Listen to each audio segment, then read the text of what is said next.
भूत, चुड़ैल, पिशाच, ये सारी चीज़ों का नाम तो आपने सुना होगा। लेकिन इन सब से परे भी एक चीज़ होती है जिसे कहते हैं जिन। जी हाँ, जिन अगर किसी के पीछे पड़ जाए, किसी पर आशिक हो जाए, किसी के अंदर आ जाए, तो इतनी आसानी से इनका पीछा नहीं छूटता। अब कुछ लोगों को तो यकीन ही नहीं होता कि जिन होते भी हैं या नहीं होते हैं, एंड कुछ लोग मजाक बनाते हैं कि नहीं यार जिन नहीं होते। तो जो लोग इन मजाक बनाते हैं या जो मानते नहीं हैं, तो वो मानना शुरू कर दें, क्योंकि जिन असल में होते हैं। स्लो पॉइजन जैसे बॉडी के अंदर काम करता है ना, धीरे धीरे बॉडी के अंदर जाता है और एट द एंड इंसान की मौत हो जाती है, वो अपना काम कंप्लीट कर देता है। तो जिनका भी कुछ ऐसा ही सिस्टम होता है, वो इंसान के जिस्म के अंदर घुसते हैं, धीरे धीरे अपना कब्जा जमाते हैं और इनसे छुटकारा मिलने का एक ही तरीका होता है, आपकी मौत। जिस इंसान के पीछे जिन पड़ जाता है ना, वो एक ही तरीके से पीछा छुटा सकता है, उस इंसान की मौत हो जाएगी तभी पीछा छूटता है। और ये तो भाई इतनी बुरी है कि ये पीढ़ी से दर पीढ़ी भी चलती है। सपोज करो किसी की मॉम में आ गया तो हो सकता है उसकी नस्ल में भी चले। तो आज जो मैं एक हॉरर स्टोरी बताने वाली हूँ वो है डेबे मूवी की। आपने सुना तो होगा, बहुत ही ज़्यादा हॉरर मूवी है। एंड ये मूवी इतनी डरावनी है कि मतलब अगर इसे 10 लोगों ने देखा है ना, तो 8 लोगों ने बीच में ही इसे देखने से छोड़ दिया है, क्योंकि वो देख ही नहीं पाए। और जो बचे हुए 2 लोगों ने इसे देख भी ली है ना, तो वो अभी तक इस सदमे से उभर ही नहीं पाए हैं। तो बहुत लोगों का यूट्यूब पे सवाल रहता है कि डेबे मूवी के बारे में हमें कोई बता दे, मतलब कोई ऐसी वीडियो मिल जाए कि इसके बारे में हमें सब कुछ बता दे, हमें देखनी ना पड़े, क्योंकि वो बहुत ही ज़्यादा हॉरर एंड हॉन्टेड वीडियो है। मतलब उसे कोई देखेगा ना तो रोंगटे खड़े हो जाएंगे, उसे देखना आसान नहीं है। तो आज जो मैं आपको ये स्टोरी बताने वाली हूँ ना, ये डेबे मूवी की है जो बैन हो गई है। तो डेबे मूवी की जो है ये है, ओ गॉड, मुझे तो सोच के इतना ही डर लग रहा है, बहुत ज़्यादा।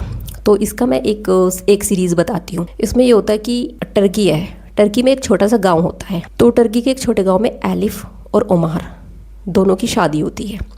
अरेंज मैरिज होती है दोनों की। तो दोनों की घर वालों की मर्जी से शादी हो जाती है। शादी होने के बाद वो अपने ओमार एलिफ को अपने घर ले आता है। अब ओमार का जो काम होता है, जो उसकी वर्किंग जॉब होती है, वो किसी मस्जिद में होती है एज ए हेल्पर। तो ओमार का काम ये होता है कि वो मॉर्निंग में मतलब सुबह के सवेरा ही चला जाता है और रात को लेट नाइट वो घर आता है। ये उसका डेली रूटीन होता है। तो जब एक रात को ओमार एंड बहुत लेट नाइट अपने घर लौटता है, तो वो देखता है कि एलिफ शीशे में खड़ी हुई किसी से बात कर रही है। अब ओमार उससे कहता है कि एलिफ, आप किससे बात कर रही हो? तो एलिफ ऐसी लग करती है, मतलब जैसे उसे अभी होश आया हो, जैसे वो पहले से सो रही है या कोई और था। तो वो एकदम ऐसे कहती है कि जी नहीं, मैं तो किसी से बात नहीं कर रही, मैं तो सिर्फ शीशे में अपने आप को देख रही हूँ। अब ओमार उस टाइम क्या होता है, थका हुआ होता है, तो वो भी बात को इतना नहीं बढ़ाता है, ज़्यादा नहीं पूछता है, तो वो भी वहीं पे बात छोड़ देता है। अब दोनों जाकर रूम में सो जाते हैं। तो सोते हुए कुछ ही देर हुई होती है कि ओमार को बहुत ज़्यादा सर्दी लगने लगती है। अब वो जब उसे सर्दी लगती है ओमार को, तो वो उठकर खड़ा होता है। वो देखता है कि कहीं कोई खिड़की तो नहीं रह गई है खुली हुई, क्योंकि जो टर्की के छोटा सा गांव था, टर्की में ये था कि चारों तरफ तो रेगिस्तान है, और तो नाइट के टाइम वहाँ पे बहुत ठंड हो जाती है। एंड वो जो बस्ती है ना जहाँ पे ओमार और एलिफ रहते हैं, वो बस्ती भी ऐसी थी, वो एरिया ऐसा था कि वहाँ पे मतलब चारों तरफ सुनसान, एंड अगर किसी की तबीयत खराब हो जाए तो इजीली वो हॉस्पिटल भी ना पहुँच पाए, कुछ तो टाइम लगेगा, इस तरीके का वो था। तो वो देखता है कि अरे, ओमार देखता है कि खिड़की भी नहीं खुली हुई। फिर वो उसकी नज़र बेड की साइड पर जाती है, तो वहाँ एलिफ भी नहीं होती है। अब वो कमरे से बाहर निकलता है तो देखता है कि बाहर हॉल में भी एलिफ नहीं है। अब उसे थोड़ी सी मतलब आहट सी होती है, तो वो मेन डोर की तरफ जाता है। अब जैसे घरों में मेन डोर में बाहर की तरफ डस्टबिन में कूड़ा रखते हैं ना, तो वहाँ पे उनकी वो डस्टबिन रखा होता है। तो जाकर क्या देखता है कि एलिफ डस्टबिन का सारा कूड़ा तो उसने नीचे डाल रखा है, और उसमें जो बचे हुए मांस के टुकड़े थे वो खा रही है। अब ओमार जैसे ये देखता है ना, तो उसे एकदम वोमिटिंग हो जाती, उल्टी आ जाती है, और वो कहता है एलिफ, तुम ये क्या खा रही हो? तो एलिफ फिर से ऐसा बिहेव करती है जैसे कि वो पहले बेहोश थी, अभी उसे होश आया है, या नींद में थी, अभी वो जागी है। खैर, उनकी रात ऐसे ही गुजर जाती है। अब सुबह होता है, एलिफ और ओमार बैठे हुए थे, रात के इंसिडेंट को याद करते हैं। तो एलिफ कहती है कि मतलब मैं कुछ दिनों से मुझे ऐसा महसूस हो रहा है कि जैसे कोई मुझ पर हावी हो रहा है, या फिर कोई मुझे कंट्रोल करने की कोशिश कर रहा है, या फिर कल रात क्या हुआ मुझे नहीं पता, या मैं क्या करती हूँ मुझे ध्यान ही नहीं रहता है। तो अब ओमार इन बातों को सुनता है, कोई बात नहीं, वो अपने डेली रूटीन की तरह वो काम पर चला जाता है। अब जब रात को ओमार आता है, वो दोनों खा पी कर सो जाते हैं। तो अब ओमार की रात को नींद एकदम अचानक से खुलती है।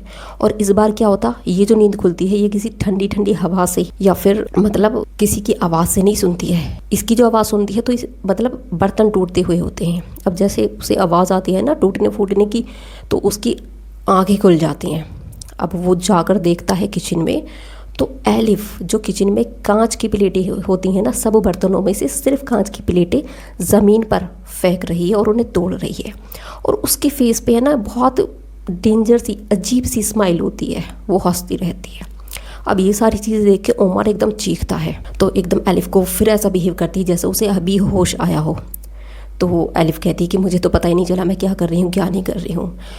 अब ओमार की नज़र जाती है उसके हाथ पैरों पे, उसकी बॉडी पर, तो उसके हाथ पैरों पे बॉडी पर ना नाखूनों के निशान भी होते हैं। अब ओमार बहुत बुरी तरीके से डर जाता है। खैर सुबह होती है तो जैसे वो मस्जिद के लिए जाता है तो रास्ते में उसका दोस्त मिलता है।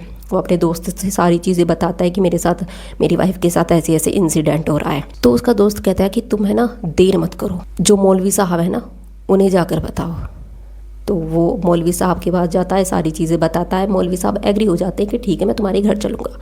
अब मौलवी साहब आ जाते हैं तो वो घर में कदम रखने से पहले अतल कुर्सी पढ़ते हैं। अतल कुर्सी पढ़ते ही जैसे घर में कदम रखते हैं ना तो उन्हें लगता है कि यहाँ पे कुछ मतलब है, एंड तो उन्हें अंदर से आवाज़ें भी आती हैं, लेकिन वो रुकते नहीं हैं। वो अंदर जाकर एलिफ के रूम में चले जाते हैं। सामने देखते हैं कि वहाँ पे ओमार की वाइफ नहीं बैठी है, वहाँ पे एक जिन बैठा है। एंड वो जिन मर्दाना आवाज़ में और अपनी ही भाषा में कुछ बोल रहा है, जैसे वो उन मौलवी का मजाक उड़ा रहा हो। लेकिन मौलवी साहब आयतें पढ़ते रहते हैं, कुरान शरीफ पढ़ते रहते हैं। अब कुछ देर बाद जो है वो एलिफ बेहोश होकर नीचे गिर जाती है। तो मौलवी साहब बाहर आते हैं एंड वो उमर को समझाते हैं कि इनके जो एलिफ के अंदर जिन है वो कोई मामूली जिन नहीं है, वो बहुत ताकतवर है। एंड वो कहते हैं कि मतलब अब ये ठीक हो गई है एंड कुछ अगर ज़रूरत पड़े तो मुझे बता देना। ये कहकर मौलवी साहब चले जाते हैं। अब कुछ दिन गुजरते रहते हैं, एलिफ कोई ऐसी हरकत नहीं करती, तो उमर भी थोड़ा सेटिस्फाई हो जाता है कि चलो मौलवी साहब ने ठीक कर दिया, अब कोई हरकत भी नहीं हो रही है। लेकिन कुछ दिन बाद क्या होता है कि एलिफ को है ना कुछ प्रेगनेंसी के सिम्टम्स कुछ फील होते हैं। तो ये इससे जो है उमर को थोड़ा सी कन्फ्यूज़न होता है कि मतलब ये कैसे पॉसिबल है, क्योंकि हमारी जो शादी हुई है अभी हमारे बीच में ऐसा कोई रिलेशन ही नहीं बना कि वो एलिफ प्रेग्नेंट हो जाए।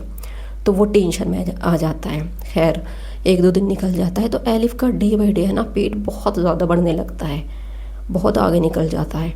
एंड उसे वो मैटिंग तबीयत ख़राब। अब वो चेकअप कराने के लिए जैसे डॉक्टर के पास लेके जाता है एलिफ को, एंड डॉक्टर चेक करती है तो वो बताती है कि मतलब कुछ भी नहीं है, शी इज़ नॉट प्रेग्नेंट, उनके पेट में कुछ भी नहीं है। तो वो कहते हैं कि आप किसी और को दिखाओ। अब वो एलिफ को घर छोड़कर फिर मौलवी के पास जाता है। तो मौलवी के पास वो जब जाता है तो देखता है वहाँ पर बहुत सारे मौलवी बैठे हैं। अब वो उन वाले मौलवी से कहता है कि आपको मेरी मदद करनी पड़ेगी। वो सारी चीज़ें बता देता है कि ऐसे ऐसे एलिफ के साथ ये चीज़ें हुई हैं। अब जो सारे मौलवी हैं वो एग्री हो जाते हैं कि ठीक है हम उसका इलाज करेंगे। तो वो मौलवी को लेकर, सभी मौलवियों को लेकर जब वो घर आता है तो देखता है कि एलिफ ज़मीन पर लेटी हुई है एंड उसका पेट जो है ना वो इतना बड़ा हो गया है, बहुत बड़ा, और वो लेबर के लिए, डिलीवरी के लिए बिल्कुल रेडी है। तो वो एकदम चौंक जाता है कि अरे यार अभी तो जब मैं छोड़ कर गया था तब तो इतना नहीं था पेट, अब ऐसा कैसे हो गया। अब जो मौलवी आते हैं ना उनमें कुछ फीमेल मौलवी भी होती हैं। तो जब वो बिल्कुल ऐसे रेडी होती है कि मतलब अभी लेबर हो जाएगा और अभी डिलीवरी, तो उसमें से जो फीमेल मौलवी होती हैं वो एलिफ को रूम में लेके जाती हैं एंड वो वहाँ पर दुआ वगैरह पढ़ती हैं। और बाहर जो ये सारे मौलवी होते हैं जो बहुत सारे आते हैं वो बाहर अपनी पढ़ाई स्टार्ट कर। अब जब 2-3 घंटे के बाद जो फीमेल मौलवी है वो बाहर आती हैं तो उमर उनसे पूछता है कि बताओ ये कैसा बच्चा था।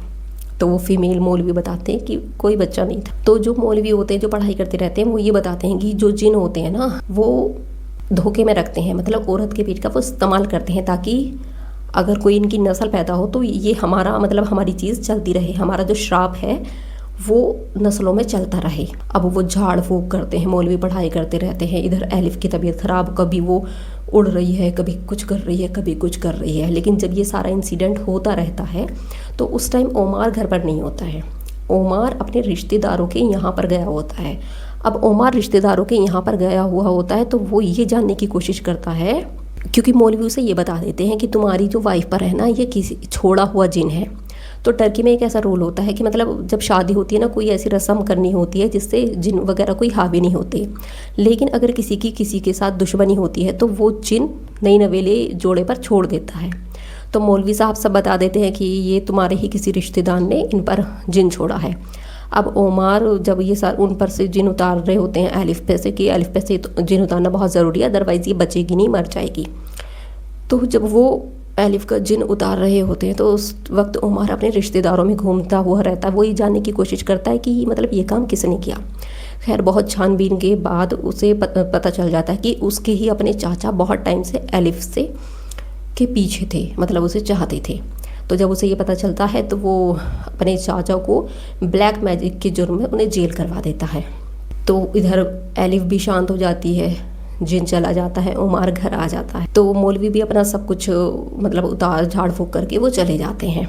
तो लेकिन वो दहशत इतनी ज़्यादा हो जाती है उन दोनों के बीच कि मतलब जिन सब कुछ नॉर्मल होते हुए भी कुछ भी नॉर्मल नहीं होता है। चीज़ें मतलब दोनों एक डरे हुए होते हैं कि हमारे साथ ये क्या हुआ, क्या इंसिडेंट हुआ, क्योंकि एलिफ को भी पता नहीं होता है। अब जैसे बहुत लोगों को यकीन नहीं होता ना कि जिन भी होती है, तो एलिफ को भी यकीन नहीं होता है। लेकिन उसके साथ जब ये सारी चीज़ें घट जाती हैं तो उसे भी बहुत डर लगने लगता है। अब उमर को भी एलिफ के साथ डर लगने लगता है कि मैं इसके साथ कैसे रहूँगा। मतलब अब तो ये उतर गया है ठीक है, लेकिन दिल में एक डर बैठ जाता है ना कि कहीं ये फिर कुछ ना करने लगे। तो फाइनली क्या होता है कि वो सेपरेट हो जाते हैं। तो ये थी डेबे मूवी की स्टोरी एंड ये बहुत ही ज़्यादा हॉरर थी। तो आपको कैसी लगी? अगर मेरी वीडियो आपको अच्छी लगती है तो प्लीज़ यार लाइक कर दो एंड चैनल को सब्सक्राइब ज़रूर कर दिया करो।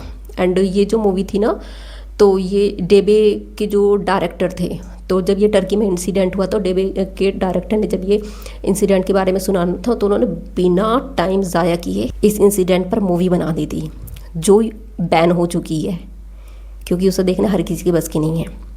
तो ये थी मेरी आज की वीडियो। आपको मेरी वीडियो कैसी लगी? अच्छी लगी है तो मेरी वीडियो को लाइक एंड शेयर करना बिल्कुल नहीं मिलिए। मिलते हैं फिर नेक्स्ट वीडियो में, तब तक के लिए बाय बाय।